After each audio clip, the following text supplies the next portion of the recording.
mooting, everything that could come from a policy perspective. Do you think that we are going to see anything that directly targets consumption?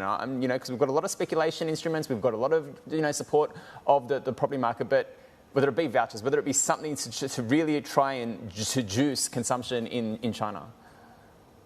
Yeah, so I've been of the view that we needed consumption vouchers for a while now. I think that the case is still there, but we have to be mindful that the Chinese government haven't done it thus far, and so maybe they're very reticent to do that. They've made some comments about the fact they don't want to go down that Western-style way of subsidising the consumer. If they don't do that, though, I think things like tax cuts and various other measures to try and put more income into the hands of consumers, that might be beneficial. But I think given that people just have a low propensity to consume right now, you really need that kickstart. And I think that's where something like a voucher would really work.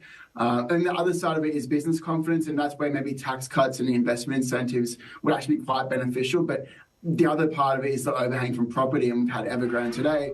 That still is just the challenge that I think the measures have to be much more targeted and much more forceful. And this is exactly where I was going to go. Considering what we got in terms of Evergrande today, and that's basically, done and dusted, there are a number of things that could prospectively happen on the back of that. If you start having to have an asset sell-off of any kind of heft, that the 300 odd, however many assets they do have, that could, reset prices to the downside as well. But what are your expectations then? Can you invest right now into China equities with any kind of modicum of confidence, or should it be, for anyone watching, like I'm talking the retail investors now, should they just be holding pat and just letting the next couple of months play out?